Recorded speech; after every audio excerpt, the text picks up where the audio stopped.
A Hirknip Rune Farlortelnix lo llamaban el emperador de sangre. No le molestaba el nombre. Le molestaba que la gente creyera que le gustaba. La sangre nunca había sido un capricho. Había sido aritmética. Cada noble que mandó ejecutar era una casa que robaba impuestos, compraba jueces o conspiraba en la sombra. Cada purga compraba años de orden, y Hirknip hacía las cuentas antes de firmar cada sentencia. Las cuentas casi siempre le decían que firmara.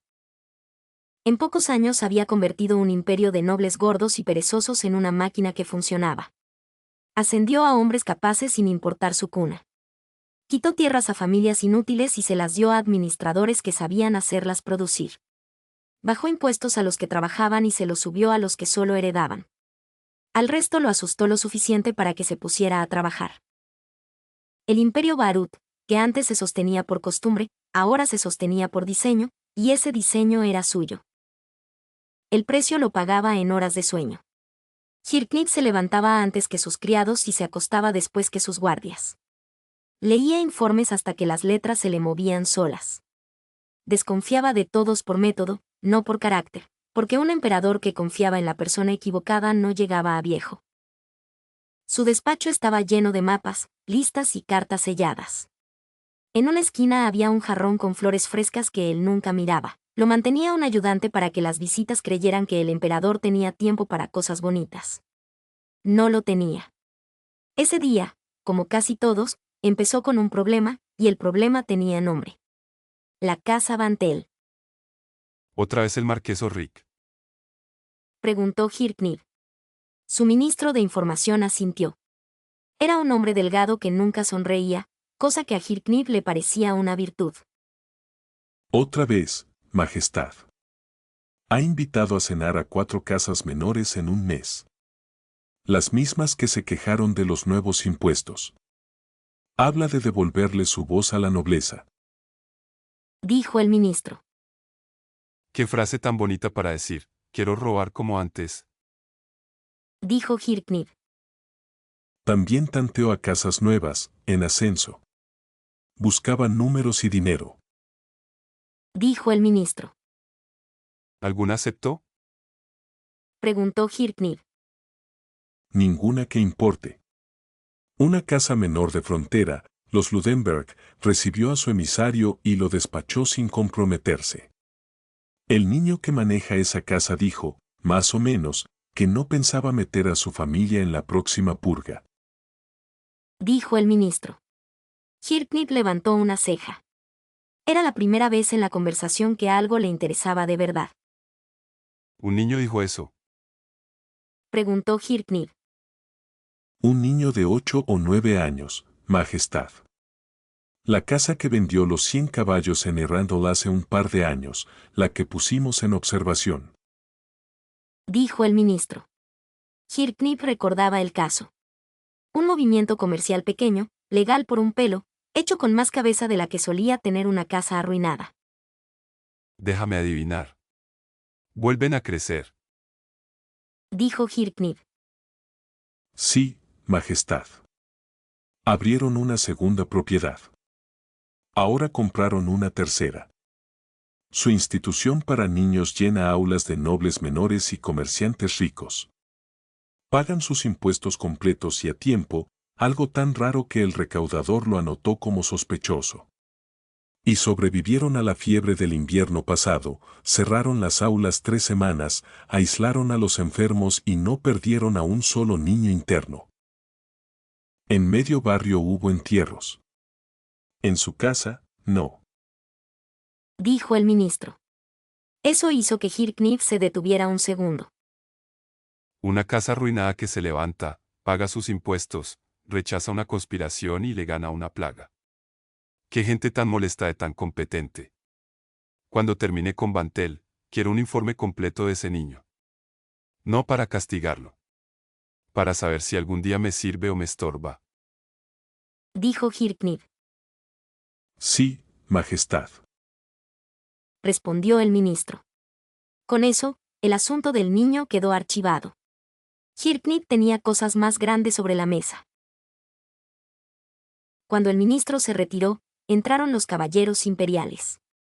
Eran 4, y Hirknip los había elegido uno por uno, no por su cuna sino por lo que podían hacer en un campo de batalla. Juntos valían por un pequeño ejército, y esa era la idea. Nazami Enek, el más veterano, hablaba poco y golpeaba fuerte. Beziwood Pashmau era ancho como una puerta y reía como si la guerra fuera una fiesta a la que siempre lo invitaban. Nimbelark Dale Anak era rápido, elegante y el más recto de los cuatro, leal a su emperador sin dobleces. Y estaba Lenas Rock Bruise, que llevaba media cara cubierta con una tela oscura. Debajo tenía una maldición que le comía la belleza y el sueño, una marca que ningún sacerdote del imperio había logrado quitar.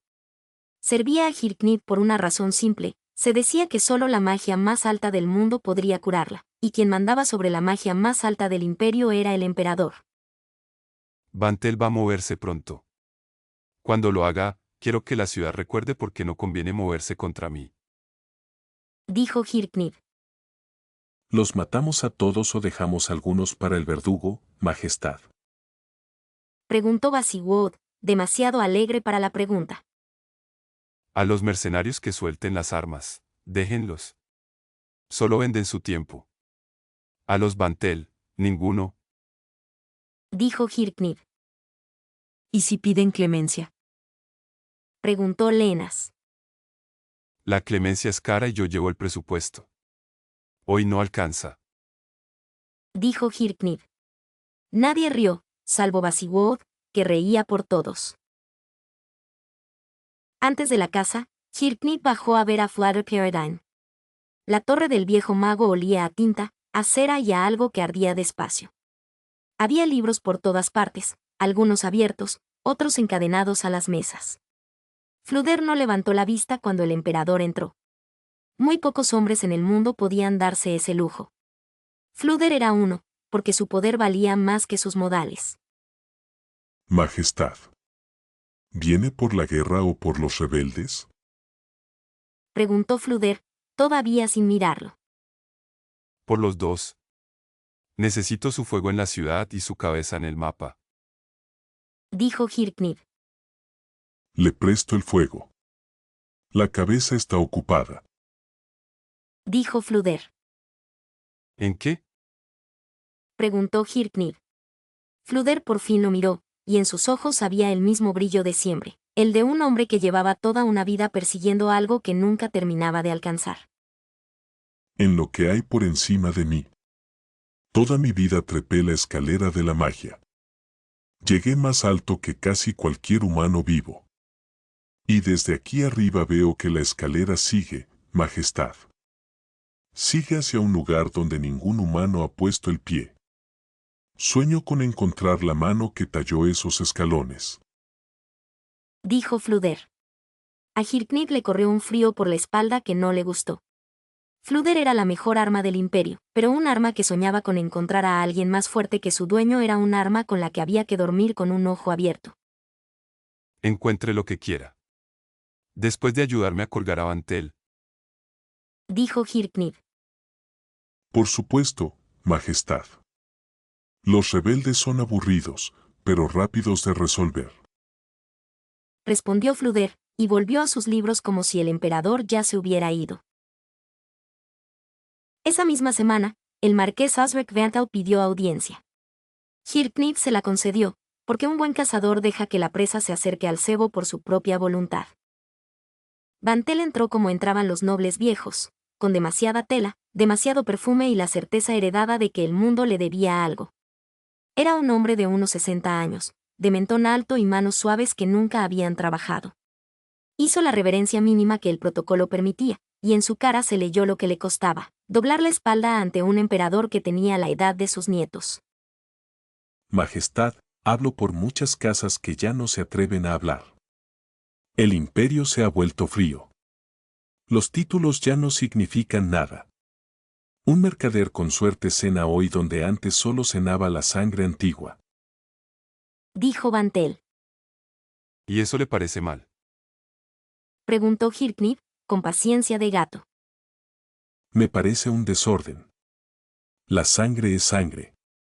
Un campesino con oro sigue siendo un campesino. Dijo Bantel. Interesante. Porque su bisabuelo, Marqués, era un mercenario que le vendió su espada al mío en el momento correcto. La sangre de su casa empezó siendo bastante barata. Dijo Hirknir. Bantel se puso rojo. Había venido a amenazar con elegancia y lo estaban desnudando con datos. Cuide sus palabras, Majestad. Un emperador también puede quedarse solo. Dijo Bantel. Los emperadores siempre estamos solos, Marqués. Es parte del sueldo. Dijo Hirknir. Bantel se fue sin inclinarse del todo, que era su manera de declarar la guerra sin declararla. Hirknir lo dejó ir. Ya tenía lo que quería, la confirmación, de la boca del propio marqués, de que iba a intentar algo. Ahora solo faltaba darle el momento perfecto para equivocarse. Mientras esperaba a que Bantel se colgara solo, Hirknir hizo lo que mejor sabía hacer, leer el mundo. El ministro dejó frente a él un fajo de cartas de los reinos vecinos, y Hirknir las leyó todas. Un emperador que no sabía qué hacían sus vecinos no duraba mucho tiempo emperador. Del reino Reestice, los nobles y la corona siguen odiándose más entre ellos que a nosotros. El rey Ramposa manda poco. La facción noble, con el marqués Raeben y los grandes señores, hace y deshace. La facción real apenas se sostiene con el príncipe Sanak, que es el único con cabeza, el príncipe Barbro es un tonto con ínfulas. Dijo el ministro. Un reino dividido pelea con media mano. Sigan alimentando el odio entre esas dos manos. Dijo Hirknir. Hay algo más, Majestad. La princesa Renner, la menor. La llaman la princesa dorada. El pueblo la adora, pide leyes para los pobres, persigue la trata de personas, sonríe en las plazas. Dijo el ministro. Una princesa buena. Qué raro. ¿Es tonta o es lista?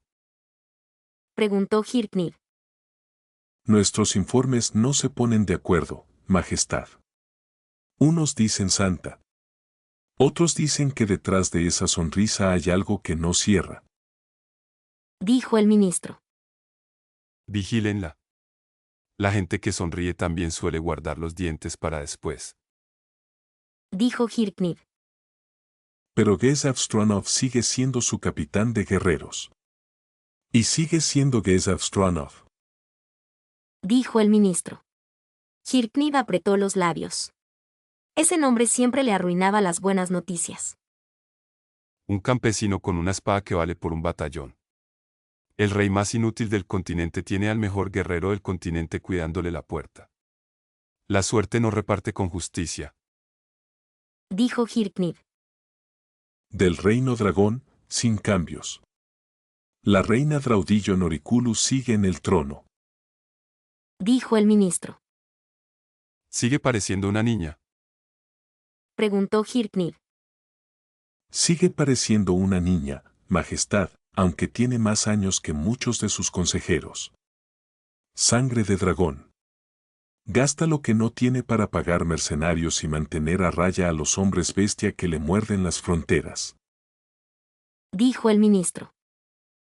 Una vieja bruja con cara de muñeca, vendiéndose a pedazos para no caer. Y aún así no cae. Dijo Hirknir. Le molestaba que el reino dragón siguiera de pie. No porque lo quisiera para él. Un vecino que se caía a pedazos, tarde o temprano, dejaba caer sus pedazos del otro lado de la frontera. Y de la teocracia eslane, silencio, que en ellos es lo más ruidoso. Siguen predicando que la humanidad debe gobernar el mundo y que las demás razas son plagas. Tienen sus escrituras, sus asesinos y, dicen, armas heredadas de los 6 dioses, guardadas para el día que decidan usarlas. Dijo el ministro. Fanáticos con fe y con presupuesto, la peor mezcla. Mientras miren a los elfos y no a mí, que recen todo lo que quieran. Vigílenlos igual. Dijo Hirknir. Guardó las cartas en orden. El mundo estaba como le gustaba, lleno de vecinos ocupados en sus propios incendios, demasiado divididos para juntarse contra él. Solo faltaba apagar el incendio que tenía en casa. Hirknip pudo haber arrestado a Osric Vantal esa misma semana. No lo hizo. Un arresto silencioso creaba un mártir. Los nobles susurrarían que el emperador temía un juicio abierto. Hirknip prefería otra cosa, dejar que Vantel diera el primer golpe, delante de todos, y responder de una forma que nadie olvidara. Así que filtró un rumor, que el emperador viajaría con poca escolta a inaugurar un canal al norte de Arwintar. Vantel mordió el anzuelo. La mañana del supuesto viaje, hombres armados salieron de 3 casas nobles al mismo tiempo. Vantel no era tonto del todo. Había reunido más espadas de las que el ministro contó, mercenarios de frontera, matones de gremio y algún worker que necesitaba el dinero más que la conciencia. No fue una batalla de ejércitos, sino una pelea sucia entre callejones, con ballestas desde las ventanas y espadas en las plazas. Por un momento, en la plaza del mercado, la escolta imperial retrocedió, la muchedumbre gritó y pareció que la locura de un viejo noble podía torcer la historia del imperio. Ahí murieron hombres de Hirknip, buenos soldados, de los que sí sabían pelear. Duró un momento. Después entraron los caballeros imperiales, y la plaza dejó de ser una batalla para volverse una lección. Beziwood Pashmal cargó de frente riendo, rompiendo la primera línea a golpes de martillo. Nasami Enek no reía, entraba, mataba y salía, ordenado y sin desperdicio. Nimel Arkdale Anok se movía entre los enemigos rápido y limpio, sin un golpe de más. Y Lenas Rockbruy se peleaba en silencio, con una furia fría que asustaba más que los gritos de los otros, como si en cada enemigo viera la maldición que llevaba bajo la tela. Y sobre todos ellos estaba el fuego de Father Paradine. El viejo mago no gritó ni hizo discursos. Levantó una mano y una línea de fuego blanco barrió el callejón por donde entraban los refuerzos de Vantel. El aire olió a carne quemada y a miedo, y los mercenarios que quedaban entendieron todos a la vez que les habían pagado poco para morir tanto.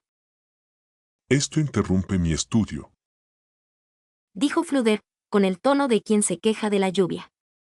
Hirknip observaba desde un balcón, sin armadura, con las manos tomadas a la espalda. No se escondía. Que lo vieran era parte del mensaje. Que ningún Vantel salga vivo. Los mercenarios que suelten las armas pueden vivir, solo trabajaban por dinero. Los Vantel eligieron. Dijo Hirknip. Para el mediodía, todo había terminado. La casa Vantel dejó de existir. No solo el marqués, sus hijos, sus primos, cualquiera que algún día pudiera reclamar el nombre y la venganza. Hirknip firmó cada nombre él mismo, sin apartar la vista del papel. Al día siguiente colgó a los cabecillas en la muralla, con un cartel que no amenazaba a nadie por su nombre. No hacía falta. Todos los nobles del imperio entendieron la misma frase sin que estuviera escrita. Esto le pasa a quien lo intenta. Ningún noble volvió a hablar de rebelión. El río de sangre de Hirknip llegaba a su fin, no porque él se hubiera ablandado, sino porque ya no quedaba nadie tan estúpido como para hacerlo correr de nuevo. Había perdido hombres buenos en la plaza del mercado. Los recordó uno por uno, pagó a sus viudas de su propio bolsillo y no dejó que nadie lo viera hacerlo. Un emperador que lloraba en público era un emperador débil. Uno que no pagaba a las viudas de sus soldados era un emperador que pronto se quedaba sin soldados. Con los nobles en silencio, Hirknip se sentó a mirar el único plan grande que le quedaba pendiente, el reino Reestice. Sobre el mapa, el reino parecía una fruta madura. Rey débil, nobles peleados, ejército de campesinos mal armados. Cualquier general ambicioso habría gritado invasión. Hirknip no era cualquier general. Hirknip sabía por qué el reino seguía de pie. Gasef Stronov. Dijo en voz baja, para nadie. Un solo hombre. Un campesino al que el rey le había dado una espada encantada y un título. Un guerrero que en el campo valía por un batallón y que, encima, era leal hasta la estupidez a un rey que no lo merecía. Mientras Gasef viviera y peleara, invadir Reestice costaría un mar de sangre imperial, y Hirknip no gastaba sangre imperial en cosas caras cuando existía una forma barata. La forma barata era la guerra anual. Cada año, el imperio cruzaría la frontera con una fuerza mediana y bien pagada. Cada año, el reino, aterrado, llamaría a decenas de miles de campesinos a las armas, sacándolos de sus campos en plena cosecha. El imperio perdería algo de dinero. el reino perdería su comida, su gente y un pedazo de futuro. Mover ejércitos era barato para un imperio ordenado, para un reino desordenado, era veneno. Esta sería la segunda vez.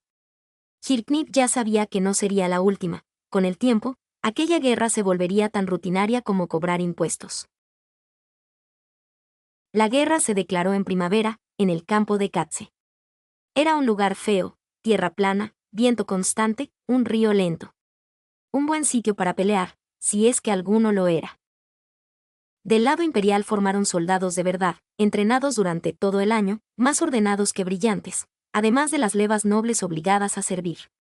De al lado del reino formó una multitud, unos pocos caballeros y una marea de campesinos con lanzas que no querían estar ahí. La diferencia no estaba en el número, porque el reino siempre traía más cuerpos. Estaba en que los cuerpos imperiales sabían qué hacían y los del reino solo sabían tener miedo. Del otro lado del campo, Gazef Stranov caminaba entre sus hombres. No eran soldados, casi ninguno, eran labriegos arrancados de sus aldeas, temblando de frío y de miedo. Gazef los conocía. Sabía muchos de sus nombres. Por eso lo seguían. Nadie va a hacerse el héroe hoy. Aguantan la línea, no dan un paso de más, y esta noche comen caliente. Eso es todo lo que les pido. Dijo Gazef. Un muchacho a su lado, que no llegaría a los 15 años, le preguntó si iban a ganar. No venimos a ganar. Venimos a no perder. Es distinto, y hoy con eso alcanza. Respondió Gazef. Al otro lado, Hirknip lo buscó con el catalejo hasta que lo encontró, en la primera línea, no atrás, sosteniendo con su sola presencia a una multitud que sin él habría corrido. La batalla que Hirknip había planeado grande terminó siendo pequeña. Los dos ejércitos se midieron, chocaron en el centro, sangraron un rato y se separaron cuando empezó la lluvia. No fue la matanza que algunos generales imperiales querían, fue más bien una escaramuza grande. A Hirknip no le importó demasiado, porque el reino ya había hecho lo que él necesitaba. Había sacado a 100.000 campesinos de sus campos en plena siembra para nada. Ese para nada era la verdadera arma, y se cobraría en hambre el invierno siguiente. Retirada ordenada. No persigan. No quiero héroes muertos por un campo que pienso volver a pisar el año que viene. Dijo Hirknip. Mientras las tropas se replegaban, miró una última vez hacia donde había estado Gazef. Mientras ese hombre viviera, no habría conquista rápida. Habría, en cambio, una herida que Hirknip reabriría cada primavera, hasta que el reino se cansara de sangrar. Podía esperar. El tiempo jugaba para el lado ordenado. Hirknip volvió a Arwintar a comienzos del verano. La capital lo recibió sin fiestas, porque él había prohibido las fiestas de guerra, costaban dinero y engordaban egos. Prefería volver, quitarse el polvo del camino y sentarse a leer números. Y los números estaban bien. Su imperio funcionaba. Los caminos, reparados. Los impuestos, entrando. Los jueces que él había puesto juzgaban con menos veneno que los viejos. La nobleza trabajaba por miedo, pero trabajaba. En los mercados de Arwintar se vendían cosas que 5 años atrás no existían, y la gente común, que no entendía de política, empezaba a decir en voz baja que con el emperador de sangre al menos se comía todos los días. Entre los informes volvió a aparecer un nombre pequeño, Ludenberg. La casa del niño no solo había comprado una tercera propiedad. Había comprado media manzana. Los planos que adjuntó el recaudador mostraban una institución pensada desde el principio para ocupar toda una cuadra, para crecer edificio por edificio sin desperdiciar un metro. Donde antes hubo una mansión noble arruinada, ahora había una obra en marcha, andamios, carpinteros y filas de padres esperando un cupo. Un niño planeó una manzana entera antes de tener dinero para la segunda casa. Dijo Hirknip, medio para sí. Lo vigilamos más de cerca, Majestad. Preguntó el ministro. Hirknip lo pensó un momento. Todavía no, un niño que paga impuestos, rechaza rebeliones y le gana una plaga no es un problema. Déjenlo crecer y que siga pagando. El día que se crea imprescindible, ¿hablamos? Pero manden a alguien discreto una vez al año, solo para mirar. La gente demasiado competente es la única que a veces vale la pena robarle, y la única que a veces hay que enterrar antes de tiempo. Dijo Hirknib.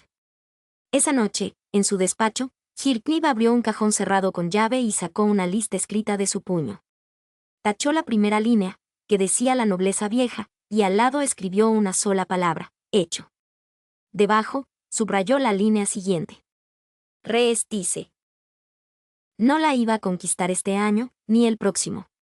La iba a desangrar despacio, primavera tras primavera, hasta que cayera sola o pidiera ser imperial con tal de dejar de sufrir. Se recostó en la silla. Por primera vez en años no tenía una crisis encima. La nobleza estaba domada. El ejército, entrenado. Los vecinos, vigilados. El tesoro, creciendo. Fluder, quieto en su torre. Los caballeros, afilados. Hirknib se permitió algo que casi nunca se permitía, sentirse satisfecho. Todo bajo control. Dijo, y por una vez lo creyó. Tomó el siguiente informe de la pila. Un asunto aburrido de aranceles y de un puente que había que reparar en la ruta del sur, justo la clase de problema que un imperio en paz debía tener, pequeño. Se sirvió una copa de vino, la primera en semanas, y trabajó hasta tarde con la calma del hombre que cree haber ganado la partida. Afuera, el mundo seguía siendo un tablero de reyes, nobles y ejércitos humanos, y él lo jugaba mejor que nadie. Por ahora.